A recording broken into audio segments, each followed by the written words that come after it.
Good evening, my cherished settlers. Today marks a momentous occasion in our shared journey. As I stand before you, gazing upon the fertile lands of Namatine Fields, I am filled with pride and gratitude for each of you who has chosen to join us in this noble endeavor. Together, we shall transform this land into a thriving community, a beacon of prosperity and unity. As we settle into our new territory, it is my solemn vow to ensure that every one of you finds a place to call home. We shall build sturdy burgages that will shelter you from the elements, warm hearths that will welcome you after a long day's toil, and the fields that will flourish with the fruits of your labor. Each home shall be a sanctuary, a testament to our resilience and our commitment to one another. But a home is but a foundation. It is the work we do that will sustain us. Therefore, I pledge to provide you with jobs that honor your skills and talents. From farmers who will till the rich soil and sow the seeds of our future, to bakers who will make the very bread we will eat, every hand will have a role to play. Together, we shall cultivate the land, forage the resources that will not only sustain us, but will also strengthen the bonds of our community. And let us not forget the most vital of all, food. In this bountiful land, we shall plant fields of grain, raise flocks of sheep, and tend to gardens that will yield a harvest to nourish our bodies and souls. No one shall go hungry in Namatine Fields, for we shall work side by side, sharing the fruits of our labor and celebrating the abundance that this land has to offer. As we embark on this new chapter, let us remember that our strength lies in our unity. Together, we shall face the challenges that lies ahead, and together, we shall build a legacy that will echo through the ages. So, let us roll up our sleeves and step forth with courage and determination, for the future of Namatine Fields is bright and filled with prosperity. Heyo and welcome to another episode of Build&Battle Season 3, where we will build a beautiful medieval city while battling off famine, mutiny, and the bitter cold. In our last episode, we finalized our 3rd district of East Namatine by introducing sheep breeding as a means to bolster our meat production. So if you happen to miss the last episode, then click on the info card above, or if you're looking for a new Manor Lords series to binge watch, then check out the entire Build&Battle Season 3 playlist located in the description below. In this episode, we will settle our 4th territory that you voted for over in the community tab on YouTube. So, thank you everyone who participated in the poll and casted their vote, as I am wicked excited to dig my fingers into this new territory. So, if you have been enjoying Build&Battle Season 3, hit that like button, subscribe, and let me know in the comments what you're most excited to see in the upcoming episodes. If you can't wait to see the season unfold, consider becoming a channel member for exclusive perks, emojis, and early access to the videos. And don't miss out on our Build&Battle Season 3 merchandise linked in the description below. Alrighty, so I am wicked excited to start today's build. So grab your beverage of choice, kick back, and please enjoy. Today we're going to start our build right away by settling the territory that you all voted for over on the community tab in YouTube. So, I have waited until it was the end of February, sort of the beginning of springtime, as this is the best time to settle a new territory. First, it gives you ample time to get your settlement started with logistics, basic productions, and housing, so the settlement does not fail immediately or quickly due to food rotting, people freezing, etc. 2, I'm hoping we can time the completion of our startup right around fall so that we can plant our first fields in our new farmlands. But this second perk is really neither here nor there, as honestly the first priority is starting the settlement itself and ensuring it is prepped for success. So let's claim our territory and purchase our tents and supplies for our new district.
Now that the territory is settled, my first priority is setting up logistic buildings so that our food in particular does not rot.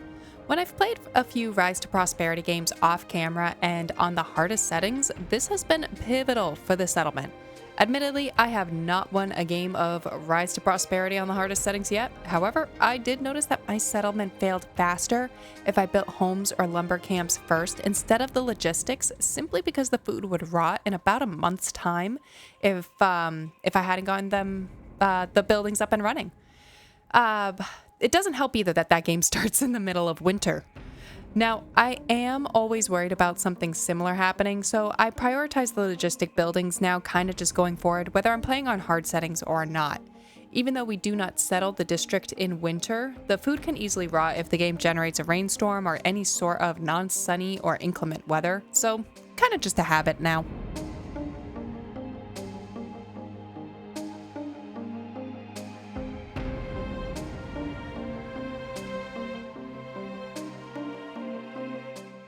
Next, we need lumber, and I like to prioritize this next because you can easily block your own growth if you build lumber too late. Namely, if you use up all your lumber supplies before you are harvesting more trees, you simply get stuck as you cannot trade lumber and you can't produce the lumber as you don't have that said lumber necessary to build the camp. I'd like to say I haven't done that a lot, but we all know how I love to mass expand residential areas, so yeah. So let's talk about the plan for this a little bit. We are going to need a lumber camp, woodcutter's camp, and a few foresters' huts.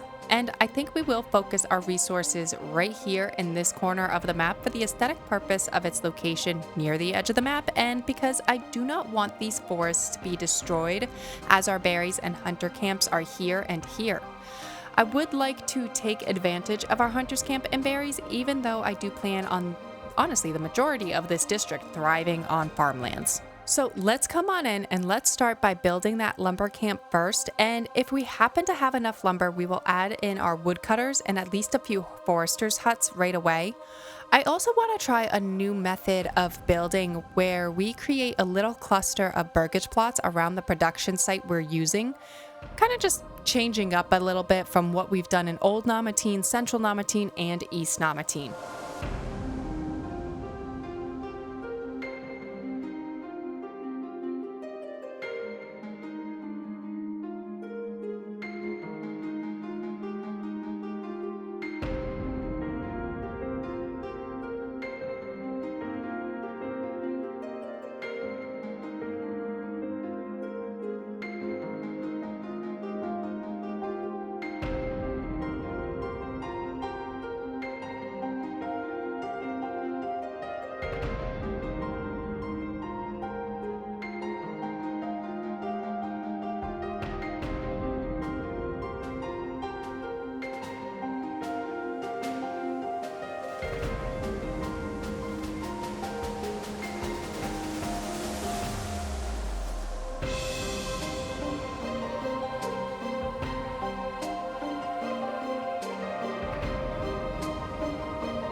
Next, I'd like to make sure we're producing additional food, so when our initial supply runs out, we are gathering our berries and perhaps even hunting our wild game for extra supplies. So I think we will start with the berry deposit first so we can capitalize on this resource while it's springtime. We will then come back together for the hunter's camp next, as the hunter's camp can actually gather either in spring or winter, so it's not as high as a priority to me as the berries.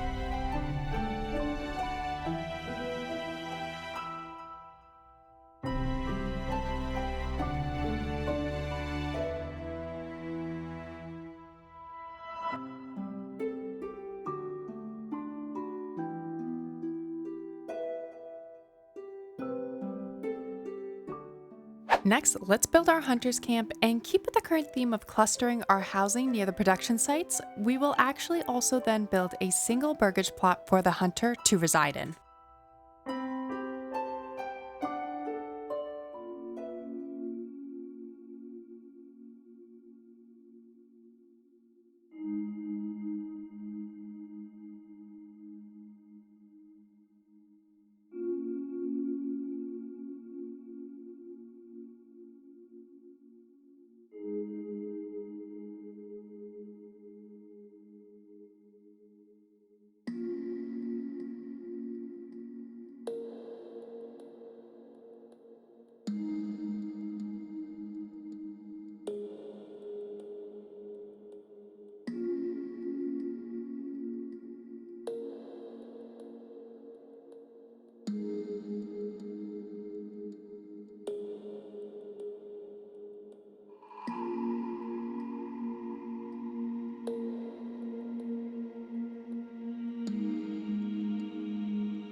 Alrighty, so the first winter is setting in for Namatine Fields, and we didn't get the farmhouse in and the field, but we will still be constructing that this episode. Mainly just the timber isn't, we're not felling trees fast enough to keep up with what we are building, which is fine. We are felling the trees. We have more than enough people right now to take care of that, and a couple of the houses are still being built, so I'm not too worried about them freezing this year, or at least this winter. So let's wrap up today's episode by getting that first field in, by establishing our farmhouse, the field, perhaps a stable to shelter our first oxen in. I'd like each farmhouse to have its own cluster of homes, as well as I think it will put, just a nice aesthetic to it, kind of like what we're already doing, I suppose. I'll probably do about 4 double-sized homes with some chicken coops in. That way we have some extra food sources. I think this will add a little bit of height amongst those low-rising fields, and if we position these buildings just right on top of the hills, I think we could have some very beautiful vistas to look at.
Alrighty, everyone, I think that just about wraps up today's episode. If you enjoyed today's episode, please hit that like button, subscribe, and leave me a comment down below letting me know your thoughts on today's build.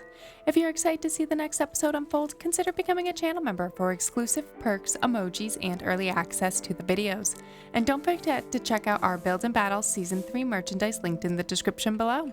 Until next time, I hope everyone has a phenomenal week.